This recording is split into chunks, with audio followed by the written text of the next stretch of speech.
നമുക്കിനി ലോക്കൽ അനസ്തേഷ്യനെ കുറിച്ച് പഠിച്ചാലോ. ഈ ലോക്കൽ അനസ്തേഷ്യ എന്ന് പറഞ്ഞാല് അതിന്റെ ഫസ്റ്റ് പഠിക്കുന്നതാണ് ഡെഫിനിഷൻ. എന്താണ് ഡെഫിനിഷൻ?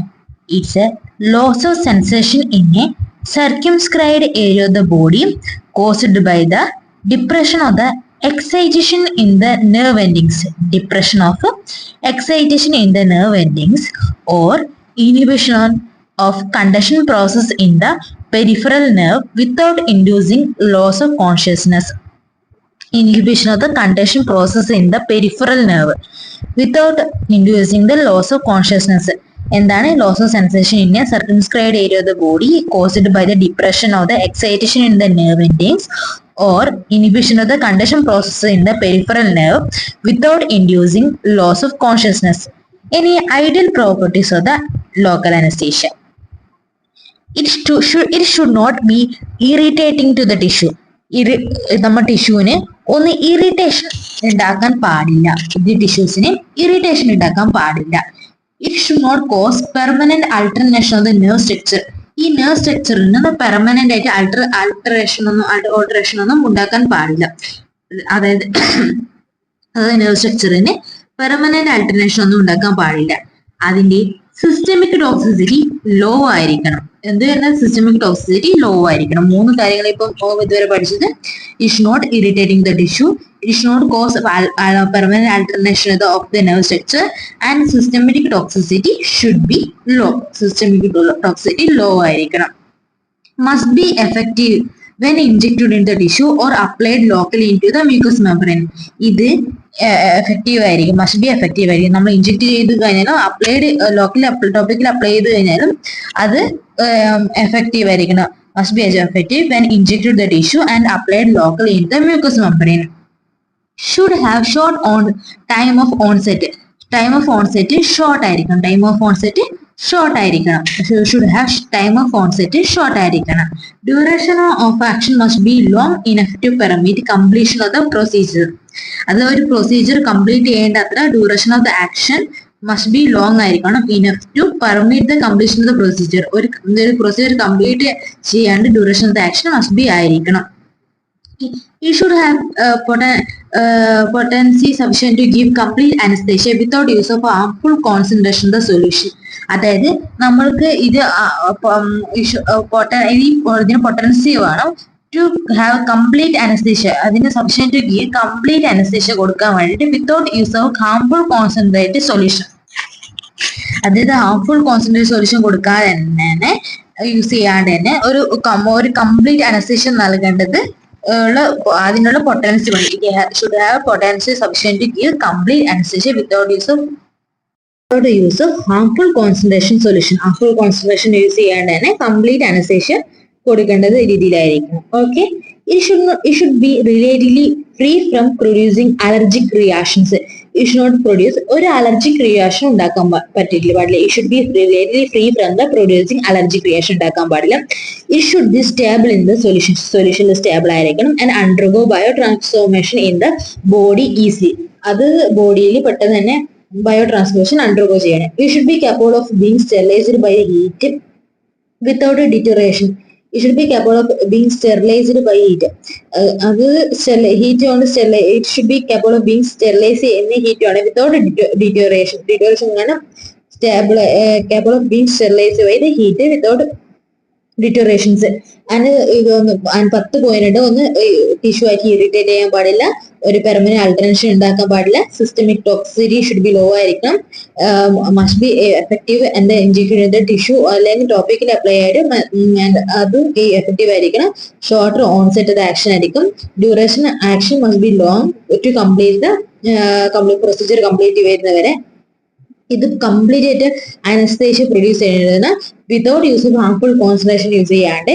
പിന്നെ ഇത് relatively free from the allergic reaction ഉണ്ടാക്കുന്നതിന് ഫ്രീ ആയിരിക്കും. Should be stable in the solution ആയിരിക്കും and undergo biotransformation in the body easily. It should be capable of being sterilized by the heat without deterioration. Deterioration കൂടാണ് sterilise ചെയ്യണം. Okay. നമുക്ക് mode of action of LA according to അത് എങ്ങനെയാണ് ഇത് act ചെയ്യുന്നത്. Okay. According to മലാമേഡ് വഴിയാണ് നമ്മൾ ഇത് പഠിക്കുന്നത്. ഓക്കെ, ഇനി നമുക്ക് എങ്ങനെയാണ് നെർവ് കണ്ടക്ഷനെ ബ്ലോക്ക് ചെയ്യുന്നത്? നെർവിന്റെ കണ്ടക്ഷൻ ഉണ്ടാകുമ്പോഴല്ലേ പെയിൻ ഉണ്ടാകുന്നത്. ഈ നെർവ് കണ്ടക്ഷൻ എങ്ങനെയാണ് ബ്ലോക്ക് ചെയ്യുന്നത്? അവരെ ഇൻഹിബിറ്റ് ചെയ്യുന്ന ആരെയാണ് ഇൻഹിബിറ്റ് ചെയ്യുന്നത്? വോൾട്ടേജ് ഗേറ്റഡ് ആയിട്ടുള്ള സോഡിയം ചാനലിനെ. സോഡിയം ചാനലിനെയാണ് ഒരു വോൾട്ടേജ് ഗേറ്റഡ് സോഡിയം ചാനലിനെ നെർവ് മെംബ്രെയിൽ കാണുന്ന വോൾട്ടേജ് ഗേറ്റഡ് ആയിട്ടുള്ള സോഡിയം ചാനലിനെ ഇവർ ഇൻഹിബിറ്റ് ചെയ്യുന്നു. Block the nerve conduction by inhibiting voltage gated sodium channel in the nerve membrane. ഇതെങ്ങനെ എന്താണ് ഇതിന്റെ വെച്ചാല് അവര് സോഡിയം ഇൻഫ്ലക്സ് പ്രിവെന്റ് ചെയ്യുന്നു. സോഡിയം അകത്ത് കയറുന്നത് പ്രിവെന്റ് ചെയ്യുന്നു. സോഡിയം അകത്ത് കയറാണ്ടെന്നാൽ ഡീപോളറൈസേഷൻ. ഈ സോഡിയം അകത്ത് കയറുമ്പോഴാണ് സോഡിയം ഇൻഫ്ലക്സ് അപ്പോൾ ഉണ്ടാകുന്നതാണ് ഡീപോളറൈസേഷൻ ആൻഡ് ആക്ഷൻ പൊട്ടൻഷ്യൽ. അതിനാണ് സോഡിയം ഈ അകത്ത് കയറിയാൽ മാത്രമേ ഡീപോളറൈസേഷൻ ആക്ഷൻ പൊട്ടൻഷ്യൽ ഉണ്ടാകുന്നുള്ളൂ. ഇവര് എന്ത് പ്രിവെന്റ് ചെയ്യുന്നു? സോഡിയം ഇൻഫ്ലക്സിനെ പ്രിവെന്റ് ചെയ്യുന്നു, which is essential for the depolarization and action potential. അതുവഴി അവർക്ക് ഒരു sensation, temporary loss of sensation, അവർക്ക് ടെമ്പററി ലോസ് ഓഫ് സെൻസേഷൻ ഉണ്ടാവണം. അതാണ് mode of action. Nerve block the nerve conduction by inhibiting the voltage gated sodium channel in the nerve membrane. ഇത് prevent the sodium influx which is essential for the depolarization action potential generation leading to temporary loss of sensation. ഇനി 5 സ്റ്റെപ്പാണുള്ളത്. ഒന്ന് resting state of the nerve, പിന്നെ stimulus and nerve depolarisation പറയുന്നു. പിന്നെ അടുത്ത സ്റ്റെപ്പാണ് important action of the പിന്നെ അടുത്തതാണ് the failure of nerve transmission, പിന്നെ റിവേഴ്സൽ ഓഫ് ദ ആക്ഷൻ. ഈ 5ാമത്തെയാണ് resting state of the nerve. ഒരു നെർവ് അതിന്റെ റെസ്റ്റിംഗ് പൊട്ടൻഷ്യൽ എന്ന് പറഞ്ഞാൽ -70 ആയിരിക്കും. -70 മില്ലി വോൾട്ട് ആയിരിക്കും റെസ്റ്റിംഗ് സ്റ്റേറ്റ് ഉണ്ടാവുക. ഈ Na+ ഔട്ട് സൈഡിലും K+ ഇൻസൈഡിലായിരിക്കും ഉണ്ടാവുക. അന്നേരം ഈ റെസ്റ്റിംഗ് സ്റ്റേറ്റിൽ Na+ അതാണ് ഔട്ട് സൈഡിലും K+ ഇൻസൈഡിലും. അന്ന് റെസ്റ്റിംഗ് സ്റ്റേറ്റിൽ സോഡിയം ചാനൽ ക്ലോസ് ആയിരിക്കും ഉണ്ടാവുക. Okay, resting state of the നെർവിൽ ഒന്ന് -17 ആയിരിക്കും ഉണ്ടാവുക. പിന്നെ Na+ ഔട്ട് സൈഡിലും K+ ഇൻസൈഡിലും ഉണ്ടാവുക. സോഡിയം ചാനൽ ക്ലോസ് ആയിട്ടാണ് ഉണ്ടാവുന്നത്. പിന്നെ അടുത്താണ് സ്റ്റിമുലസ് വന്നിട്ടുണ്ടെങ്കിൽ അതിന്റെ നോർമലായിട്ട് ഡീപോളറൈസേഷൻ ചെയ്യുന്നതാണ് പറയുന്നത്. ഒരു നെർവ് സ്റ്റിമുലേറ്റ് ചെയ്യുന്ന സമയത്ത് ഒരു സ്റ്റിമുലസ് ഉണ്ട്. ഒരു നെർവ് സ്റ്റിമുലേറ്റ് ചെയ്യുന്ന സോഡിയം ചാനൽ ഓപ്പൺ ആക്കിയിട്ട് Na+നെ അകത്തേക്ക് കയറ്റുന്നു. ഈ Na+ സോഡിയം ഇൻഫ്ലക്സ് നേരത്തെ പറഞ്ഞ പോലെ അതിനകത്ത് ഡീപോളറൈസേഷൻ സംഭവിക്കുന്നു, ആക്ഷൻ പൊട്ടൻഷ്യൽ സംഭവിക്കുന്നു. എന്നിട്ട് nerve transmit the nerve impulses. Influx cause depolarisation leading to action potential that transmit the nerve impulses. When a nerve is stimulated, sodium channel open, allowing the Na+ to enter. Influx cause depolarization leading to action potential that transmit the nerve impulse. ഇതൊക്കെയാണ് സംഭവിക്കുന്നത്. എല്ലാ molecules ഈ CO2+ displace ചെയ്യുന്നുണ്ട്. അവര് receptor സൈറ്റിൽ നിന്ന് displace ചെയ്യുന്നത്. അത് റിസപ്റ്റർ സൈറ്റ് എവിടെയാണുള്ളത്? സോഡിയം ചാനലിലാണ്. സോഡിയം ചാനലിന്റെ അവിടെയാണ് ഈ റിസപ്റ്റർ സൈറ്റിലുള്ളത്. അവിടെ നിന്ന് ഈ CO2+ ഡിസ്പ്ലേസ് ചെയ്യുന്നത്. പിന്നെ അവിടെ ആര് ബൈൻഡ് ചെയ്യുന്നു? അനസ്തെറ്റിക്സ് ബൈൻഡ് ചെയ്യുന്നു. ആൻഡ് പിന്നെ അനസ്തെറ്റിക് ബൈൻഡ് ചെയ്ത് കഴിഞ്ഞാൽ സോഡിയത്തിന് എൻട്രി പ്രിവെന്റ് ചെയ്യുന്നു. അത് ഡീപോളറൈസേഷൻ പ്രിവെന്റ് ചെയ്യുന്നു. ആൻഡ് നെർവിനെ ഡീപോളറൈസേഷൻ പ്രിവെന്റ് ചെയ്യുന്നു. നെർവിനെ അതുകൊണ്ട് തന്നെ ആക്ഷൻ പൊട്ടൻഷ്യൽ ഉണ്ടാക്കാൻ പറ്റുന്നില്ല. അതിനാണ് ഇവിടെ മൂന്നാമത്തെ പറഞ്ഞത് ആക്ഷൻ ഓഫ് ദ എന്ന് പറഞ്ഞിരിക്കുന്നത്. ഓക്കെ, പിന്നെ അടുത്താണ് failure of the nerve impulse transmission. Failure of the nerve impulse transmission ആണ്. ഈ ഡീപോളറൈസേഷൻ ഡീപോളറൈസേഷൻ നടക്കുന്നില്ല. നെർവ് നോൺ എക്സൈറ്റബിൾ സ്റ്റേറ്റിലായിരിക്കും. ഈ ഡീപോളറൈസേഷൻ നടക്കുന്നില്ല. നെർവ് എന്ത് സ്റ്റേറ്റിലായിരിക്കും? Nerve remain in non excitable സ്റ്റേറ്റിലായിരിക്കും. Sensory signal including pain cannot be transmitted resulting in the anaesthesia. അതായത് സെൻസറി സിഗ്നൽ നമുക്ക് ട്രാൻസ്മിറ്റ് ചെയ്യാൻ പറ്റുന്നില്ല, റിസൾട്ടിംഗ് ഇൻ ദ അനസ്തേഷ്യ ആയി മാറുന്നു. Reversal of actions. ഇനി നമുക്ക് ഈ അവസാനത്തെ സ്റ്റെപ്പാണ് എങ്ങനെയാണ് റിവേഴ്സൽ ചെയ്യുന്നത്. ഓവർ ടൈം കൂടുന്നതനുസരിച്ച് anaesthetic diffuses away from the nerve. അതായത് അനസ്തെറ്റിക് ആക്ഷൻ കഴിഞ്ഞത് അനസ്തെറ്റിക് ഈ നെർവിനെ ഡിഫ്യൂസ് അവേ ചെയ്യുന്നു. അതിന്റെ ഫലമായി സോഡിയം ചാനൽ അതിന്റെ ആക്ഷൻ റീഗെയിൻ ചെയ്യുന്ന പറഞ്ഞിരിക്കുന്നത്.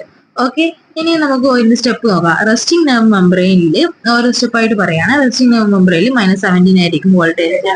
അതിന്റെ സ്റ്റിമുലസ് അതിന്റെ സ്റ്റെപ്പ് അപ്ലൈ ചെയ്യുമ്പോൾ സോഡിയം ചാനൽ ഓപ്പൺ ചെയ്യുന്നു. സോഡിയം ഇൻഫ്ലക്സ് അകത്ത് കയറ്റുന്നു. അത് ഡീപോളറൈസേഷൻ നടക്കുന്നു. ആക്ഷൻ പൊട്ടൻഷ്യൽ ജനറേറ്റ് ചെയ്യുന്നു. നെർവ് ഇമ്പൾസ് കണ്ടക്ട് ചെയ്യുന്നു. ഇപ്പോൾ നമ്മൾ എല്ലാം അഡ്മിനിസ്റ്റർ ചെയ്യുന്ന സമയത്ത് ഈ CO2 ഡീപ്ലേസ് ചെയ്തിട്ട് ഈ സോഡിയം ചാനൽ ബൈൻഡ് ചെയ്യുന്നു. സോഡിയം ഇൻഫ്ലക്സ് ബ്ലോക്ക് ചെയ്യുന്നു, ബോഡി ഇംപ്ലോസ് ബ്ലോക്ക് ചെയ്യുന്നു, ഡീപ്ലോസ് നടക്കുന്നില്ല, ആക്ഷൻ ഇംപ്ലോഷൻ നടക്കുന്നില്ല. ഒരു ലോസ് ഓഫ് അനസ്തേഷ്യ സ്റ്റേജസിലായിരിക്കും ഉണ്ടാവുക. ഈ ലോസ് ഓഫ് അനസ്തേഷ്യ സ്റ്റേജിലായിരിക്കും ഉണ്ടാവുക. അത് പിന്നെ മെറ്റബോളൈസ് ചെയ്തിട്ട് കുറെ കഴിഞ്ഞാൽ എല്ലാ മെറ്റബോളിസും എലിമിനേറ്റ് ചെയ്യുന്നു. ആ സമയത്ത് ഇതിന് അതിന്റെ ഫങ്ഷൻ റീഗെയിൻ ചെയ്യുന്നു. അത് നോർമൽ നെർവ് സെൽ കണ്ടക്ഷൻ ആകുന്നു. ഓക്കെ, ഇനി മെറ്റബോളിസം ഓഫ് ദ LA ഏജന്റിനെ കുറിച്ച് പഠിക്കാം. Metabolism of the ester LA എന്നാല് രണ്ട് തരത്തിൽ LA ഉണ്ട്. ഒന്ന് എസ്റ്റർ ഉണ്ട്, അമൈഡ് ഉണ്ട്. എന്താണ് LA എസ്റ്റർ LA എന്നുള്ളത്? എസ്റ്റർ LA ഹൈഡ്രോലൈസ് ചെയ്യുന്നുണ്ട് പ്ലാസ്മയിൽ വെച്ചിട്ടായിരിക്കും. എസ്റ്റർ LA അവന്റെ പ്രോക്കെയിൻ എക്സാമ്പിൾ പ്രോക്കെയിൻ, ബെൻസോക്കെയിൻ, ടെട്രാക്കെയിൻ, ക്ലോറോപ്രോക്കെയിൻ, ബെൻസോക്കെയിൻ, ടെട്രാക്കെയിൻ. അതിൽ ഹൈഡ്രോലൈസ് ചെയ്യുന്നത് പ്ലാസ്മയിൽ വെച്ചിട്ടായിരിക്കും. ആരാണ്? എൻസൈം സ്യൂഡോകോളിൻ എസ്റ്ററേസ് എൻസൈം ആയിരിക്കും. എന്താണ്? എൻസൈം സ്യൂഡോകോളിൻ എസ്റ്ററേസ് ആയിരിക്കും. ഇത് ഹൈഡ്രോലൈസ് ചെയ്യുന്നത് പ്ലാസ്മയിൽ വെച്ചിട്ടായിരിക്കും. ഇതിന്റെ ഹൈഡ്രോളിസിസിന്റെ റേറ്റ് വേരിയസ് എമൗണ്ട് ഇത് വ്യത്യസ്തമായിരിക്കും. Various amount anaesthetics depend upon the duration of the action and potential toxicity. ഈ പ്രൊക്കെയിനെ ഹൈഡ്രോലൈസ് ചെയ്തിട്ട് പാരാ അമിനോ ബെൻസോയിക് ആസിഡ് ആയിരിക്കും. അത് ഈ para amino benzoic acid allergic reaction produce ചെയ്യുന്നു, which is associated with allergic reaction.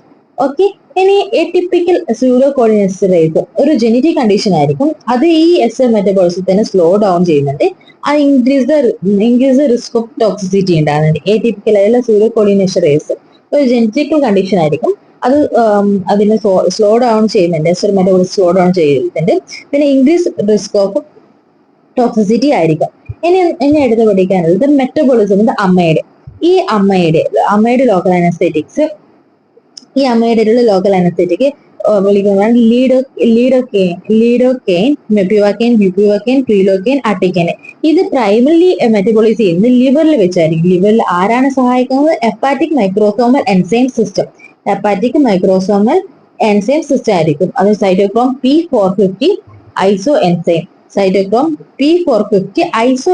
ആണ്. Hepatic microsomal enzyme സിസ്റ്റത്തിൽ cytochrome P450 iso enzyme ആയിരിക്കും. ഇതാണ് responsible for the break down.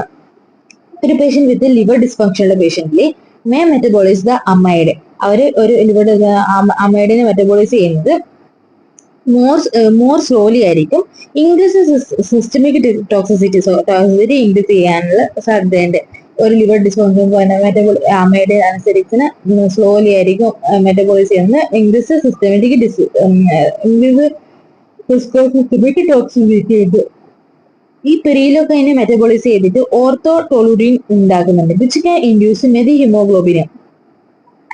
അതായത് പ്രീലൊക്കെനെ മെറ്റബോളൈസ് ചെയ്തിട്ട് ഓർത്തോടോളുഡിൻ ഉണ്ടാകുന്നത്, അത് മെഥിഹിമോഗ്ലോബിനെ ഉണ്ടാകാനുള്ള സാധ്യതയുണ്ട്. ഈ ആർട്ടിക്കൈൻ എന്നുള്ള ഒരു യൂണിക് എമൗണ്ട്, ആർട്ടിക്കൈൻ്റെ ഒരു പ്രത്യേകതയായിരിക്കും ഇത് കണ്ടതിൽ ഒരു യൂണിക് എമൗണ്ട് അമൈഡിലായിരിക്കും. ഇതൊരു എസ്റ്റർ ഗ്രൂപ്പ് ഉണ്ട്. ഈ എസ്റ്റർ ഗ്രൂപ്പ് പാർഷ്യലി മെറ്റബോളൈസ് ചെയ്യുന്നുണ്ട് പ്ലാസ്മയിൽ by the pseudocholinesterase and leading short half life than the amide. അതുകൊണ്ട് ഇതിന് എസ്റ്റർ ഗ്രൂപ്പ് ഉള്ളതുകൊണ്ട് ഇത് പാർഷ്യലി മെറ്റബോളൈസ് ചെയ്യുന്നത് പ്ലാസ്മയിലായിരിക്കും by pseudocholinesterase, leading to shorter half life than the other amides വെച്ച് ഷോർട്ടർ ഹാഫ് ലൈഫ് ആയിരിക്കും ഈ ഇതിന് ഉണ്ടായിരിക്കും. ഓക്കെ, ലോക്കൽ അനുസരിച്ച് ചെയ്യുന്നത് എസ് നല്ല അയരി മെമ്പറൻസ് ഇല്ലാതെ ആക്ട് ചെയ്യുന്ന പ്ലാസ്മയിലെ സ്യൂഡോകോളിൻ എസ്റ്ററേസ് ആണ് ആക്ട് ചെയ്യുന്നത്. അത് ഇത് റാപ്പിഡ്ലി ഹൈഡ്രോലൈസ് ചെയ്തിട്ട് കീ പോയിന്റ് റാപ്പിഡ് ഹൈഡ്രോലൈസ് ചെയ്ത് para amino benzoic acid formation ഉണ്ടാകുന്നത്. അത് cause allergic reactions. Local anaesthesia metabolic site അതിന്റെ കീ പോയിന്റിൽ റാപ്പിഡ് ഹൈഡ്രോലൈസ് ചെയ്യുന്നതിന് പാരാ അമിനോ ബെൻസോയിക് ആസിഡ് ഉണ്ടാകുന്ന അത് ഒരു അലർജിക് റിയാക്ഷൻ ഉണ്ടാകും. പക്ഷേ അമ്മയുടെ ഗ്രൂപ്പ് ലിവറിൽ വെച്ചാണ് മെറ്റബോളിക് സൈറ്റ്. സൈറ്റോക്രോം P450 ആയിരിക്കും. സ്ലോവർ മെറ്റബോളിസം ആയിരിക്കും. And prolonged effect in the liver ഡിസീസിൽ പ്രൊലോങ്ഡ് എഫക്ട് ആയിരിക്കും. പിന്നെ പ്രീലോക്കെയിൻ ലിവറിൽ വെച്ചിട്ടായിരിക്കും. അതിനെ മെറ്റബോളിസ് ചെയ്യുന്ന ഓർത്തോടോളുഡിൻ ആകുന്നുണ്ട്.